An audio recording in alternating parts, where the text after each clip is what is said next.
What's up? Whew, nice start there. Mr. Wagner here to just kind of give a little tutorial, an extra example and tutorial on using rep tables to balance equations. And before we start, I just wanted to go over this difference real quick that you can see on my slide. The difference between subscripts and coefficients, because we've covered this, but I think that some people are still a little uncertain.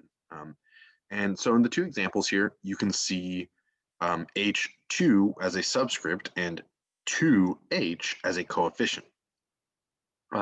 So the thing about a subscript is it tells you how many atoms you have of a certain element within one molecule, or you could think of it as like within one chunk, if you will.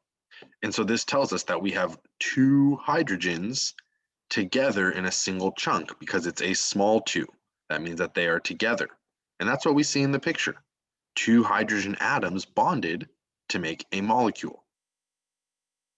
And this only applies to H2, or to the two only applies to the H. If we had an oxygen there, like for water, we all know there's only one oxygen.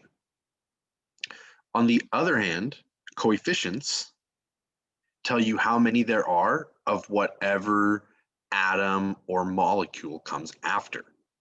So if we look at this, I'm covering the two right now. If we think of it as only an H, that would be just one of these. Like a single H is one of these white atoms. But because there's a two in front, it means we need to have two of the same exact thing. And so the coefficient tells us about the number of a certain molecule or atom in a reaction equation. And we'll see more about the difference between these two things when we balance our equation. All right, so the first part of being able to do this is being able to possibly understand a prompt. Like you'll have to do this in part 2 of your checkpoint 5. And so I read my prompt: methane, CH4, burns in the presence of oxygen in a process called combustion. This produces water and CO2. So my first thing is I need to replace my blanks with the proper chemicals. And there's some good context clues here. It tells us this reaction produces. So it tells me that water and carbon dioxide are products. So I'm going to go ahead and put our products in. And what's cool is if we know our products, then we know the chemicals that were listed before must be our reactants. And we all remember that reactants go on the left side, separated by a yield arrow and made into products. And Mr. Wagner made a mistake here. He meant for this to be propane, which is C3H8. So my apologies there. That shouldn't change anything for our problem because we haven't even started balancing yet. So here we go. We have got this combustion of propane, and we need to balance this. Right now, it is definitely not balanced. I mean, right off the bat, I can see 3 carbons versus only 1 carbon. So we're gonna have to use what I like to use, which is a rep table. So if we come down to this slide, you can see that I've still got my reaction, and now I've added this rep table, which, if you wanted to make your own rep table, it's really not that bad. You can kind of just go to insert and you choose table, and you need reactants, elements, products. So it's got to be 3 across. And then you can just go down the extra number of elements. Like we have a carbon, a hydrogen, and an oxygen. So I get my table, and then I make sure I label it. And we know this looks nicer when it's center justified. I don't know, it just does. So my 3 elements are carbon, hydrogen, and oxygen. And I don't know exactly how many combustion reactions are on the conservation of mass power focus area, but what I can tell you is if you ever see a combustion reaction, you should balance it in this order: CHO. I don't remember the exact reason, I'll be honest with you, but I know for a fact, so much easier. So, okay, step 1 is to, and let's see, I know I've had these steps before, but we can type these over here. Step 1, take initial tally of elements when all coefficients are still 1. And so that's what we're going to do right here is right now there's no number in front of each chemical. So we're going to take the initial tally. So for carbon, I see a subscript of 3, and that tells me 3 carbons. For hydrogen, I see a subscript of 8, and that tells me 8 hydrogens. And for oxygen, for oxygen, I see a subscript of 2. That tells me 2 oxygens. Great. We are getting started with our counting. Now over here, for carbon, I see only 1. For hydrogen, I see 2. And oxygen, this is where it gets a little tricky. Make sure you're checking both chemicals. I see 3. All right, so that's step 1. Nice. Now, let's see if we can make that a little bit smaller. Now for step 2,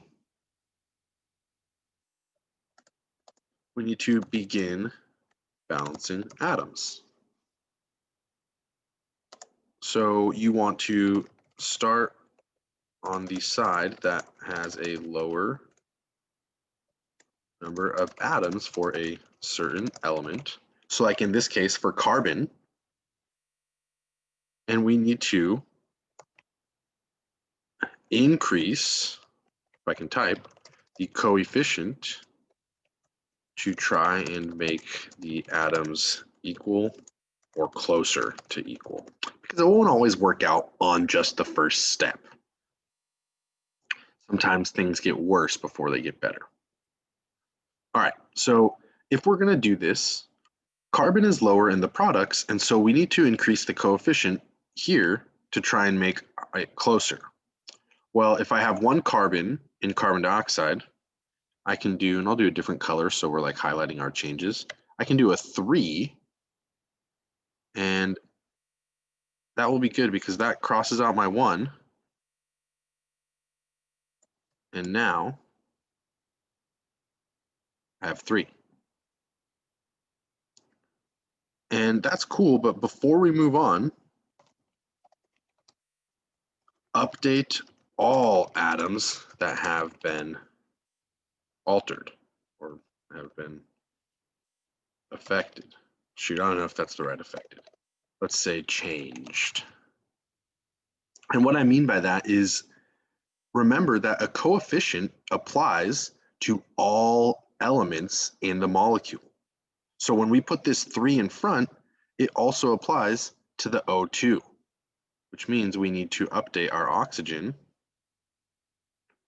We've got 3 times 2 is 6, plus, don't forget, the 1 from hydrogen, or from water. So this new one now is 7 oxygens. Well, we're not going to deal with oxygen yet, so we're not in bad shape. And then step 3 is to repeat step 2 until all is balanced. So that means we are going to do this again now, and to make our hydrogens good, let's go back to step 2. We're going to start on our product side again because hydrogen is lower on this side. And we'll do a different color now here. Oh. And we'll make this green. And I'm doing a 4 because if there's 2 hydrogens in a water molecule, 4 molecules will give me 8 total hydrogens.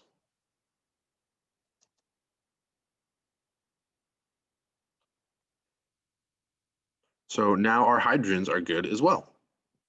And I need to also, though, Mr. Wagner, what the heck? You almost skipped over updating our oxygen. It is no longer 7. And now it is 3 times 2 is 6, plus 4 times 1. Now we should have a total of 10. And things are starting to come together, y'all. So we've updated these 2. And now, and we also updated our atom that was changed. Oxygen was also affected. And now we need to make sure our oxygens are balanced. So we go back to step 2. And this time we're starting on the reactants because our oxygen is lower here on the left side. In order to make it go from 2 to 10, we need to think what number can we put in front multiplied by 2 that equals to 10. And what do you know? Mr. Wagner happens to know that would be a 5. And that means that we can X that bad boy out. And now we should be all good to go. So this is our final answer, and we can get rid of that little blank there because it's really just a 1. And that, y'all, is how you balance equations using a rep table. Like I said, it won't always turn out as smooth as it did for us here, but as long as you are making the lower side get bigger, you will have a chance. You will have an opportunity. But remember, you can only make them bigger. And to finish off, one last time, just please, it is a very important thing to know the difference between subscripts and coefficients. So in watching this video and doing your checkpoints, really be keeping this on your mind that there is a difference between the little teensy numbers and the big numbers in front. Anyways, I hope that this is helpful for you if you are doing checkpoint 5 or just studying and preparing for the performance task. Yeah, have a great day.